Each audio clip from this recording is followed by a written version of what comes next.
Okay guys, so I've had a lot of people ask me how I did this and messaging me in the comments since they're behind the scenes asking. So that bolt goes up to a black plate that's inside that I added. That black plate is building material at Lowe's. So I've got two of those and I had to drill one of the holes in the black plate, whereas the other hole was already there. It's in the building supplies where you join wood together and stuff, all those different mechanical fixtures for building a house. So anyway, that bolt that goes side to side, that's just for my hand, that's just a handle. But those eyelets are the thickest eyelets that they sold at Lowe's. And then from those eyelets, and on the top side, I've got a big washer, and the hole for it's the exact size on the top side where the eyelet bolt comes through, the threads come up through, and I've got a big washer and heavy duty washer and locking nut up there on the top. Okay, so and then that clevis, or whatever you want to call that thing, that holds thousands of pounds. That's a really heavy duty one. And then obviously I got another one right there. So the bolt that goes from side to side here, that's just for my hand. That doesn't do anything else. It's not part of the equation. So it's just, you know, the clevis, the eyelet, and then the strap hangs from that. Okay, this other black clevis thing, that's just for my hand also. It's like a handle I use when I get in and out of the van, in addition to this rope that I've added. Okay, so that holds a ton of weight right there. That's the strong beam. Then these other two beams, these are critical because if you didn't do these, the bar, when you would go to lift up, would just tilt down. So you have to have, you know, the bar would go whoop like that. It would lift up on the outside of the van. I mean, I suppose if you could anchor the bar on the outside of the van, you wouldn't necessarily need those, but I think you need those, because I think the bar would bend down and the transmission or whatever it is that you're trying to lift would end up rolling forward in the van when that bar bends down. So anyhow, let me see something here. Sorry. Okay, so so let's talk about the bar. The bar is this unistrut stuff that you buy at Lowe's or Home Depot, and then these I bought off of Amazon. These are for the dolley system. That's how the dolley wheels are able to roll through.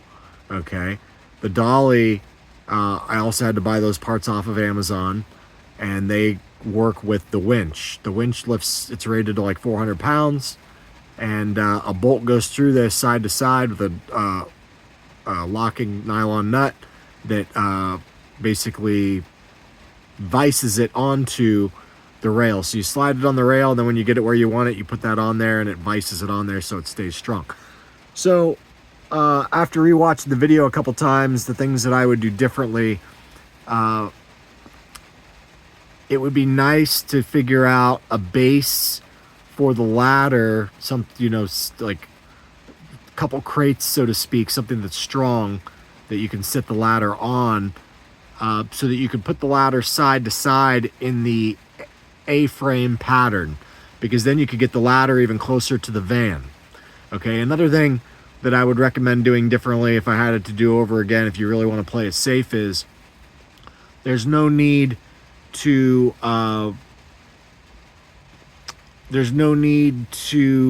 pull the transmission out as far as I pulled it out. Instead, what a person would do is they'd pull it 3/4 the way out, and then they would twist it. And by twisting it, like spinning it, clocking it 90 degrees, the trolley dolly winch thing would only get, you know, like 1.5 feet outside the van instead of needing to go 2 feet outside the van. So now you could keep the ladder closer, and it would keep the whole system on the bar stronger. The weak link on the system, I think, is the bar. I think that the bar right now with this setup would be what would break first when it's suspended between the ladder and the van. So since we kind of tested it last night at the fullest length of spread, I think it's good to go. If you can minimize the spread, it's going to be even stronger. And of course, for those of you who aren't connecting the dots, up until now, it's been basically impossible for a person to have a camper van and to be able to load and unload super heavy objects like that, 400 pounds, 400 pounds, because where are you going to keep a giant, engine hoist in the van? It would take up the whole back end of the van, right? You wouldn't even be able to fit it in the transmission both in here hardly. And then how are you going to lift that engine hoist in and out of here? That's a bitch.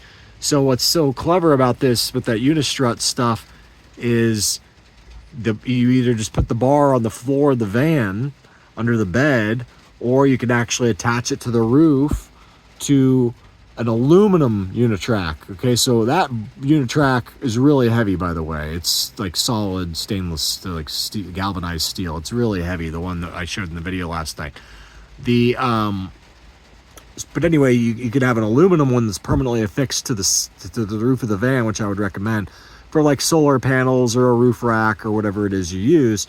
Whereas the other one, the super heavy one, you attach it and it just clips on and clips off. So that's what I'm thinking about doing. Okay, so anyway, it's all just about having this thing's like a Swiss Army knife. I've figured out so many things that I can do with this van and keep everything with me, which is the key. That way you can unload and load stuff whenever you desire. It's not a big drama. So hopefully you get it. That's really about it.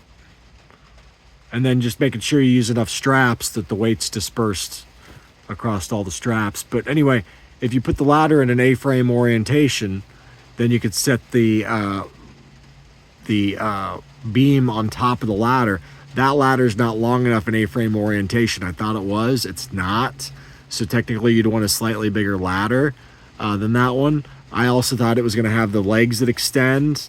Each individual leg extend. They do not. So I'm not happy about that. But hindsight, I know why I couldn't find. It's because when the legs extend, the ladder gets taller. And I was looking for a ladder that was smaller. And I did the ladder purchase based on the size of the ladder. And I said, I don't need one that's that big. Well, actually, I do. So hindsight, I should have bought one that's just a little bit bigger than that one. But it is what it is. So anyway, it would be nice to have a ladder where the A-frame gets exactly as tall as you need it to get for the unistrut. But that right there, that white beam and having that plate in there is the key. Like if you just went and put, a couple eyelets on that beam and did what I just did, you might pull right through that beam. Okay? So that's the key to the understanding of how I just did what I did. Nobody taught me that. I figured it out. I understand load very well. I went to a good school. In high school, I went through 3 years. We had drafting, which most high schools don't necessarily have. I had 3 years of drafting class. And on the third year, which most kids didn't get to because they didn't elect to take it 3 years in a row to the most advanced class, we had a balsa wood competition. So the smartest kids that went through a really high-end school for the last, the school's over 40 years old. Okay, so the smartest kids that went through this school, class of 400 kids each year, I didn't just break the record, I doubled the record. If you take a balsa wood, there's an equation that we use based on the weight of the bridge versus how much weight it can hold. And so you want to keep the bridge as light as possible. And you plug that into that equation and you end up with your answer of how well your bridge did. My bridge held 60 or 70 pounds, somewhere in there. And we actually had to take breaks to figure out how we're going to jimmy rig more weight to the bridge setup to the bucket, because we just filled the bucket with sand. That wasn't enough, so we had to end up adding plate weights to the bucket first, then adding more sand. The teacher couldn't believe it. Like, he'd never seen anything like what I did. So that's my Rain Man gift, is structure. I understand things. I understand right away if something's going to work and where it's going to break, if it's going to break. So that's why. Anyway, hopefully that helps you guys, and hopefully you can implement that into your vans or whatever. This is why you'd buy a van instead of a pickup truck. There's no point in buying a pickup truck. Your stuff gets stolen. You it gets rained on, you can't hold as much stuff, always buy a transit van instead of a pickup. This thing's been really good. It's got, 100,000 miles on it. Just did the transmission filter and it's running great. See ya.